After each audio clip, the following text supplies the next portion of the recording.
What's up, everybody? Thralls Metal here once again. I'm Necrotic. I'm Jammin, John. And we have an album review for you. And guess what? It's kind of not metal, but it kind of is. In fact, I brought up this band not too long ago in a heavy but not metal segment. And I mean, this is kind of like literally one of those bands that's like perfect for that segment. Because we are going to go over the latest offering from Propagandhi, At Peace. This also comes out on the 2nd of May on Epitaph Records. This band formed in 1986 in Manitoba.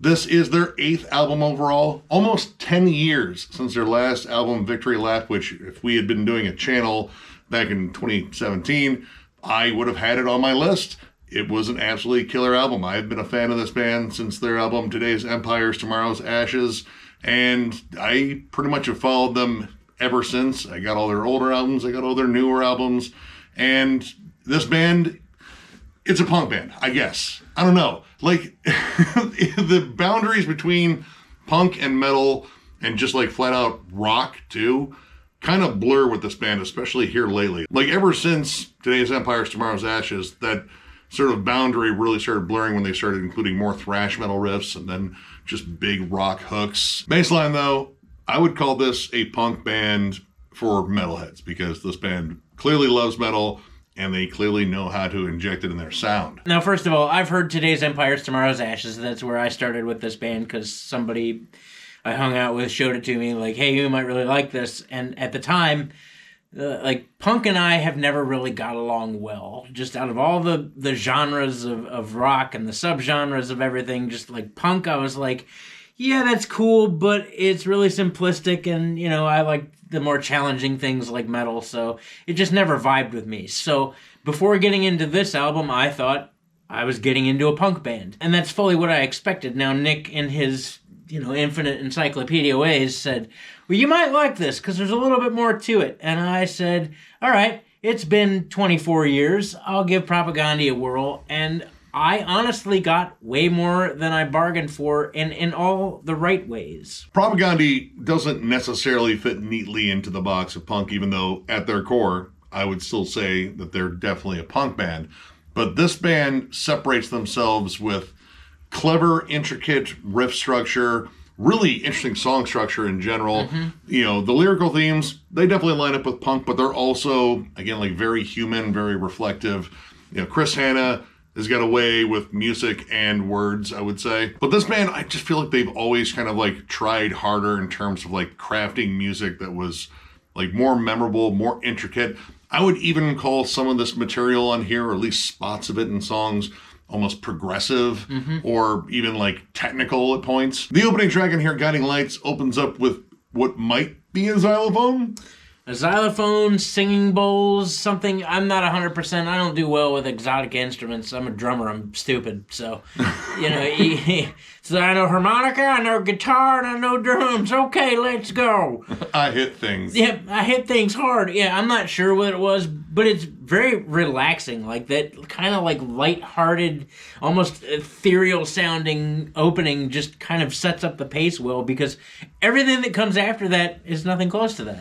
Yeah, all of a sudden you get into this big, heavy, chuggy riff with this really fun accent. Like, it starts off just kind of like leading you in with this broken down riff, and then you get this little weird, you know, arpeggio in the end. And honestly, the first thing I thought of was like, that sounds like Primus, except that would be played by Les on his bass. Yeah. When you said Primus, I was like, yeah. Is that Larry? You know what? Is that Larry? If Les Claypool played that on his bass, that would make total sense. I would totally believe that was Primus. But the song is kind of strange and aloof. Chris Hanna comes in, and his vocals have definitely dropped down a bit. I mean, he's like in his 50s now. You know, totally understand having to drop a couple registers at that point. But, you know, the tone of it is very gruff and reflective, and the riffs are decidedly more metallic. It's kind of like a more plodding metal song right from the rip, and honestly, you don't really get into like the punkier, more up-tempo material until you get into the next two, the title track and Cat Guy. A lot of this album is very groove-laden, which I was kind of surprised by because a lot of Propagandhi's material is very fast-paced.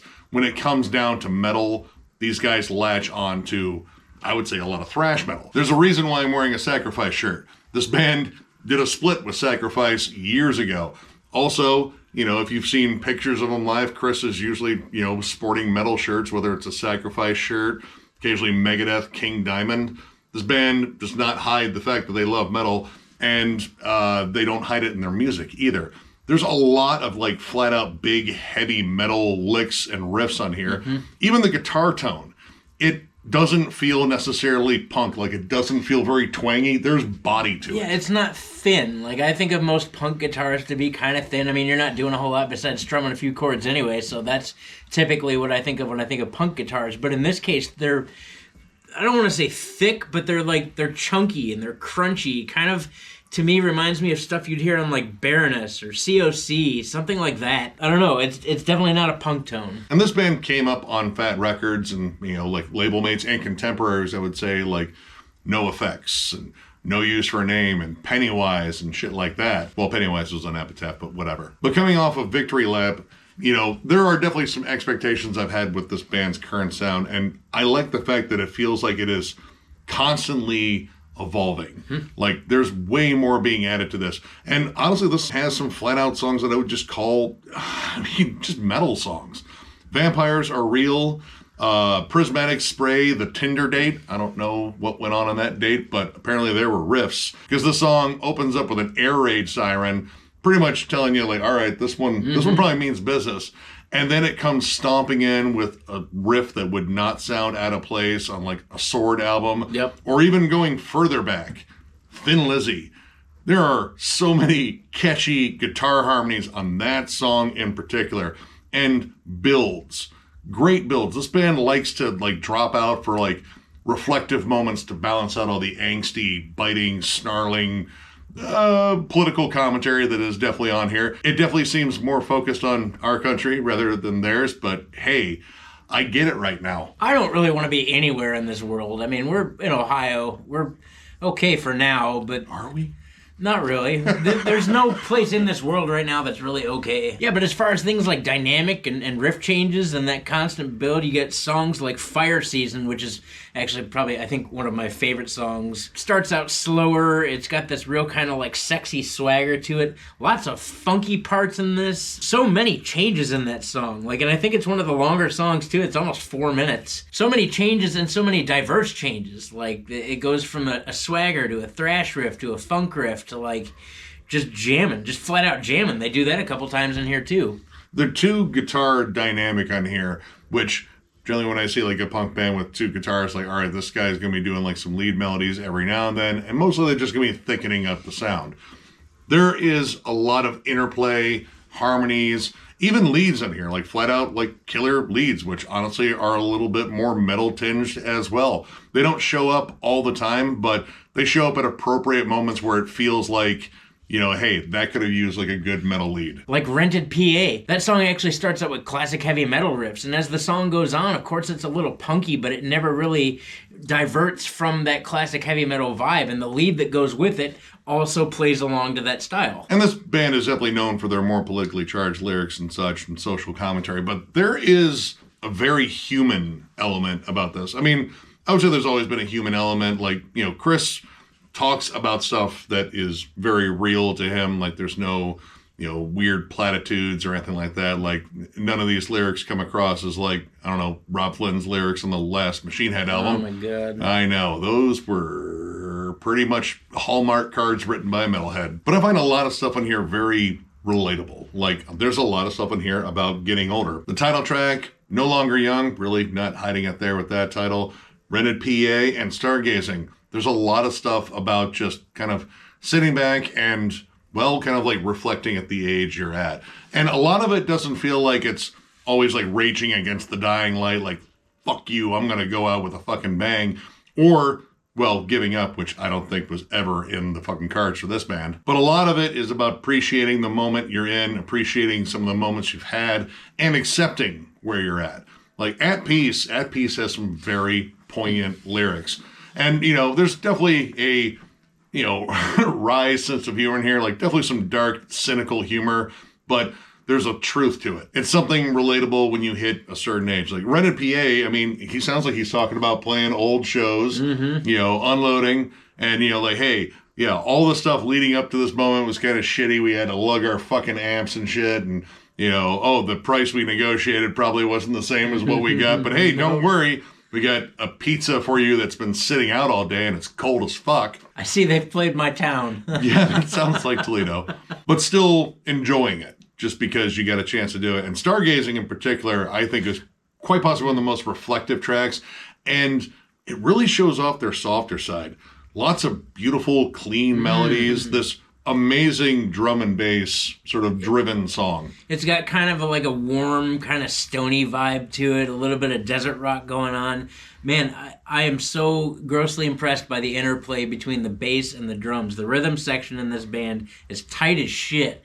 The bass is always going for a walk, and the drums, once again, you think punk, you think like faster, just D-beat grooves all the time, or gallops, but I mean, like, in Stargazing alone, when they slow down and that bass goes for a walk, it is really just kind of slow and sultry, and it's got a swagger to it.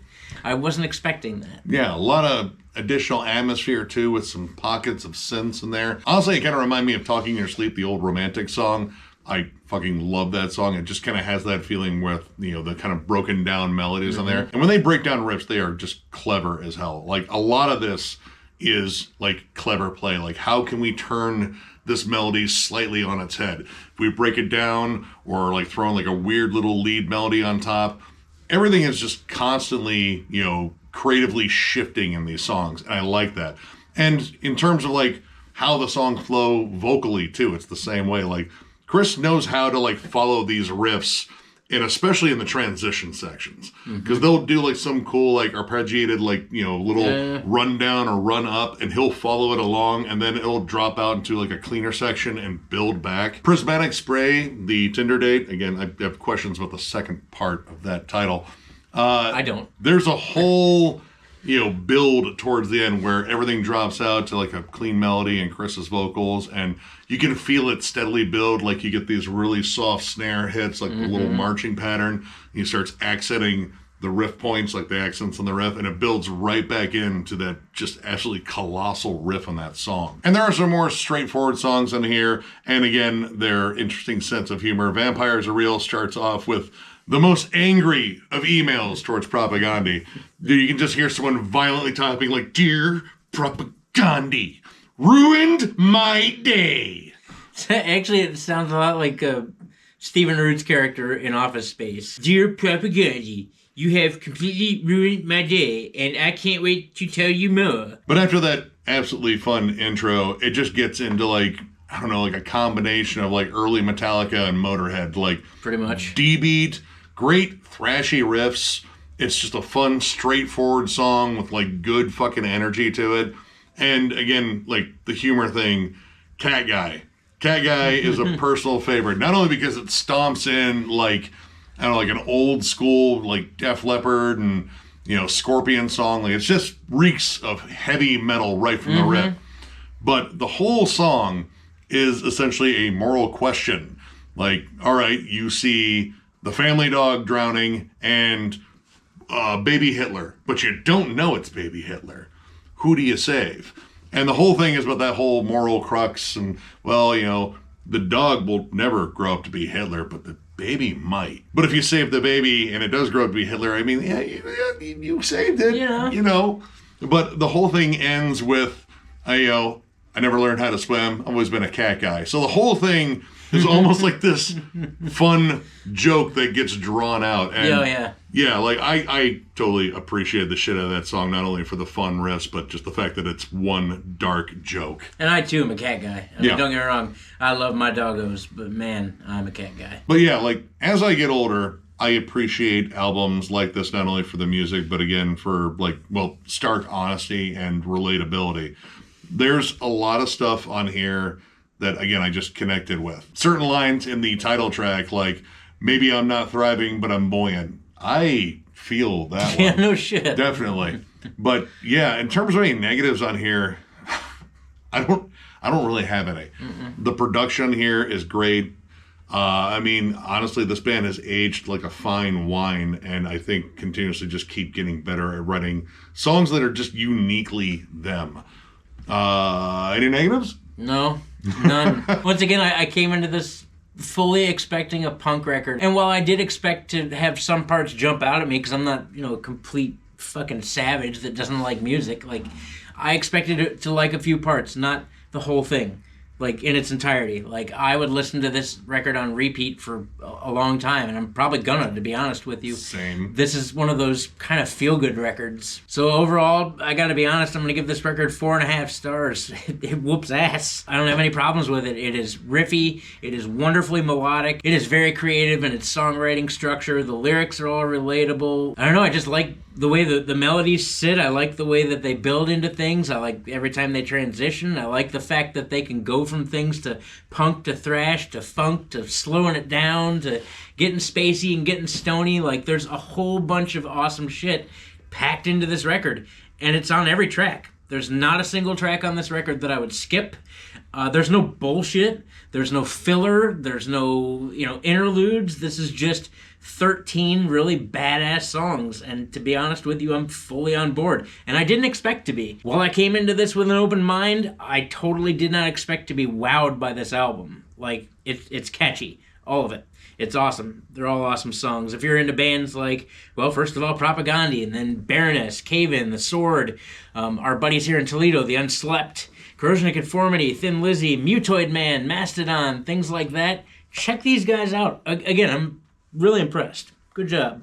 I am in the same boat, a solid 4.5. Honestly, I think this is one of their best albums in their discography. And I've been a huge fan of their last few: Supporting Cast, Failed States, Victory Lap, all great albums. There's something about this one that grabs me even more because I feel like it's even more diverse. From the opening track, Guiding Lights, to the hilariously titled Something Needs to Die, but Maybe It's Not You. Maybe. I loved every track. This is a riff buffet, but it's just creative as hell. Like, I don't feel like there's, a lot of repeated tropes on these songs, or at least they're not repeated in a way that makes the songs run together. Each one of these songs has an individual identity and an individual story to tell, whether it's about all the shit they see on the news about the U.S. right now, sorry, or, just getting old and growing into, your later years and, figuring out, life and shit. Very relatable. Like, this connected with me on a musical level and a personal level too. These guys are fantastic musicians, and I like the fact that they don't hide it. Like, punk bands, you expect the 4-chord stuff. You expect the D beats. This band throws every possible wrinkle they can into that formula and just goes for the throat when it comes down to just writing clever songs. And nails it. And plus, this record has such a good vibe to it. Like, even though there might be some, dark subject matter humor, there's not really a dark moment in the album. Like, it's a whole feel-good vibe. Like, I spent the entire time kind of just smiling and jamming and having a good time. I mean, I thrive on cynicism. Most people know that. But I relate to it. I understand it. It's kind of my language. My love language. Just kidding. I love nothing. Except for this album. I do love this album. If you're a longtime Propagandhi fan, oh, dude, just get ready for it. It's going to be a blast. Yeah. And again, if you like, bands like, Mutoid Man, I think is a great fit. The Sword, too, with some of the more stony moments on here. Like some classic heavy metal and early 80s thrash thrown in there, too. This kind of rocks like Exciter every now and then.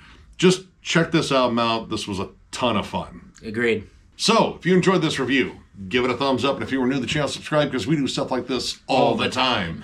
We also have memberships. They are only 99 cents, and our lone perk is doing a members-only live stream, which we'll probably do after we get back from Maryland Death Fest, when we are probably, worn the fuck out and probably just not looking forward to talking because our voices are probably shot from screaming the entire time. Yeah, there will be definite signs of old age after we return from the fest. If we even return. I don't know that I'll return in one piece. Every year we go to MDF, and every year by the time we get to the end of it, I'm just like, dude, fuck my entire life. More Advil. Oh my God.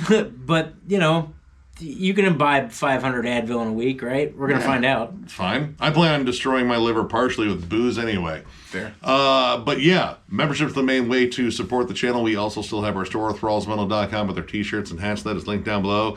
And there's a join button. If you would like to join this channel and become one of the Stein. What are they? I don't know what you are. You guys can name yourselves. I'm not good at this. Thrallingsteinsteins. There you go. That's what you are. Now you have it. It's the longest nickname ever. And even if you don't hit the join button, that's cool too, because really we're just thankful to have you guys here. Thank you everybody that participates in Thralls of Metal and helps us be a whole lot more than a metal channel that just talks about shit. You guys are what keeps us going, to be honest with you. I mean, well, we'd probably do it anyway. I don't think we'd have as much fun as we have now. That's thanks to you guys. Tons of stuff coming your way. Album reviews, discography rankings. We got At the Gates coming up next. We have a new segment that's coming out. It may be out already. I'm not 100%. If it's not, we have a new segment that's coming out that works in tandem with the rankings. Beyond that, we got Nick's Never-Ending Collection updates. States of Metal. Is it metal? Is it not metal? Metal all the time. We have membership streams. We have non-membership streams. Both of those are inherently stupid. And you'll figure that out if you ever join us on one, because we do it all the time. But really, yeah, all of what we do for you guys. Thank you for being here. Yeah, you guys absolutely rule. Tons of content coming your way. So one more big thank you, because you guys are awesome. Thank you. And we will catch you later.